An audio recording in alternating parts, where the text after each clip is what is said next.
and people with astigmatism see better. Your edge detection ability is greatly increased. Well, you can see that an animal like our remote ancestors, in a hunting environment in the grassland, if there's an item of diet that will make you a better and more efficient hunter, the equivalent of chemical binoculars lying around on the grassland, those animals that avail themselves of this technology will be more successful hunters. And so it was. Animals using psilocybin were more successful at raising their offspring to reproductive age. Well, then at slightly higher doses, you get this CNS arousal, which in highly sexed animals, such as primates, arousal means sexual arousal and erection in the male. So then and without the overwhelming influence of Christian ethics to guide their behaviors, I'm sure these organisms simply flopped in a heap and sorted it all out later. So that's the middle range of the dosage. Low dose, success in hunting. Medium dose, social cohesion achieved through ego dissolution and orgiastic sexuality. Yet higher doses, 5 grams and up, hunting is out of the question.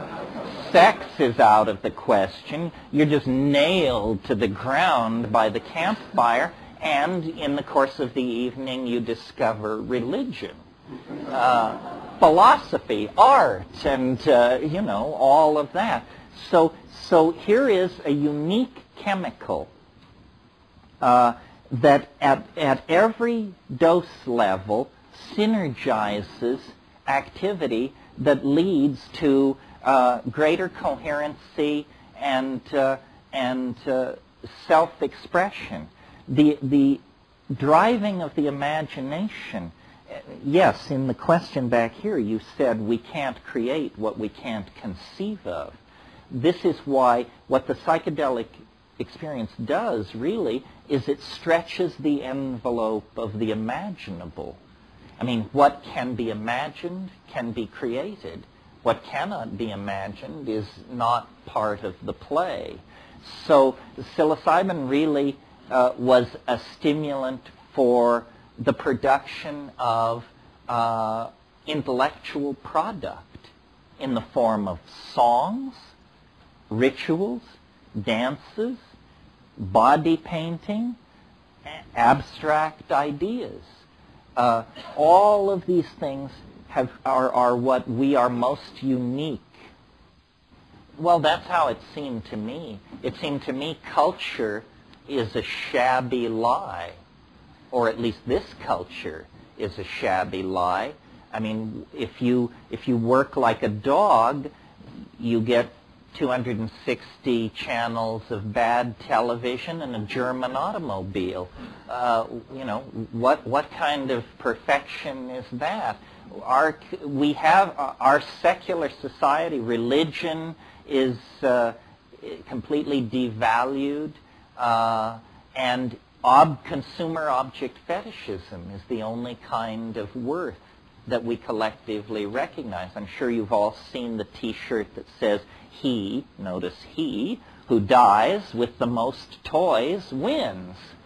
That is, in fact, the banner under which we're flying here. And the level of unhappiness is immense. I mean, the level of unhappiness among the poor, they've always been miserable. But we've managed to create something entirely new in human history, an utterly miserable ruling class. I mean, there seems no excuse for that. Well, I guess this leads us to a subject worth talking about, which is it's very important to talk to the state or the substance. Or if you don't talk to it, it won't talk to you. It follows the rules of ordinary etiquette, and it does not speak to strangers. But if you will say to it, the simplest thing, like, hello, then it will say, hello, and you say, is someone there? He says, yes, ready and willing, what's up? But if you don't speak to it, it won't do that. That is, to my mind, the strangest property of psilocybin, is this speaking in English business. I mean, LSD doesn't do that. Ayahuasca doesn't do that. Psilocybin does, for some reason. This is not my illusion. Nearly everybody who's spent time with it has commented on this. On DMT, you see who you hear on the mushrooms.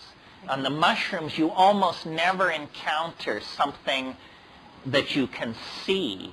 You see hallucinations, but you do not see the author of the data stream that's saying, did you know? I'll bet you did know, the standard form of address. But on DMT, they come bounding out of the woodwork. The strangest things happen on DMT, the most intense, and you can remember them. DMT is not like a psychedelic drug in the sense that you're getting into the contents of your hopes, memories, fears, and dreams. It's much more like a parallel continuum. It's much more as though you've broken through to some alien data space. One of the most puzzling things about DMT is it does not affect your mind. It simply replaces the world 100% with something completely unexpected. But your relationship to that unexpected thing is not one of exaggerated fear or exaggerated acceptance, as in, oh, great, the world has just been replaced by elf machinery. Your reaction is exactly what it would be if it happened to you without DMT. You're appalled. You say, what happened? Because you don't feel your mind moving. You just see that the world has been replaced by something that you could not have even conceived of or imagined before. And these entities, these things which look like dribbling, self-dribbling jeweled basketballs, something that the NBA might take an interest in,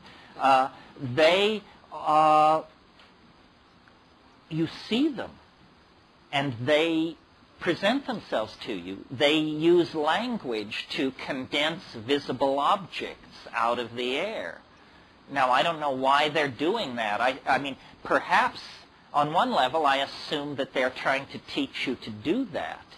On another level, they seem to be giving a demonstration of the fact that reality is made of language.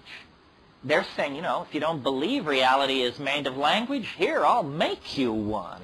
And then blibbledy-blibbledy-blip, and there it is, and they hand it to you to be passed around in, slack-jawed amazement among the human beings. This technology that they possess of these objects made of gold and emerald and chalcedony and agate that are morphing themselves even as you look at them are, technological dream come true. I mean, the lapis as elf excrescence or something like that. And why they're there, I don't know. And, many, many questions. Where are they when you're not stoned? Do they have an autonomous existence somewhere? Or do they spring into existence a microsecond before you encounter them? Are they rooted in the dynamics of your psyche? Or are they no more rooted in the dynamics of your psyche than the World Trade Center?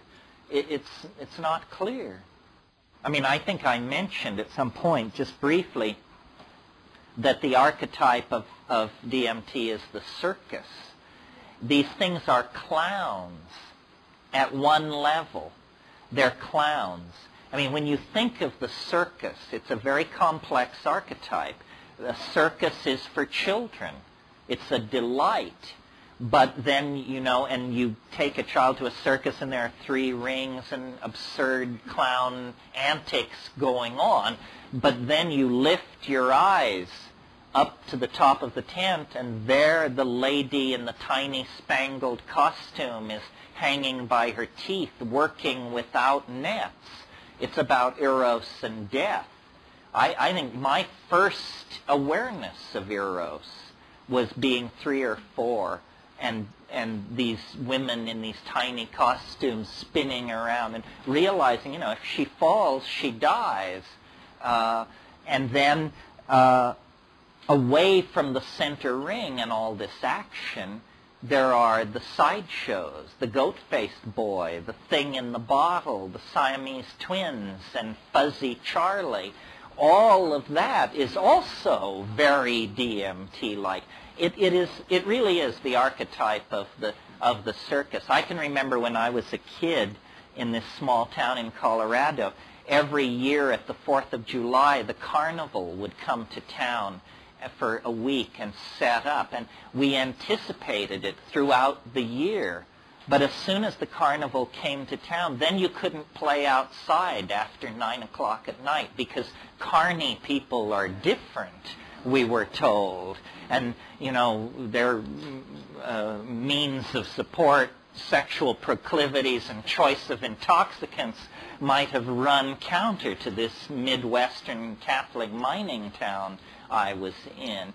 And so then there's this sense of the disruption, the danger, the drama, the interest, the fun, and then they go away, and life is as if they had never been there at all.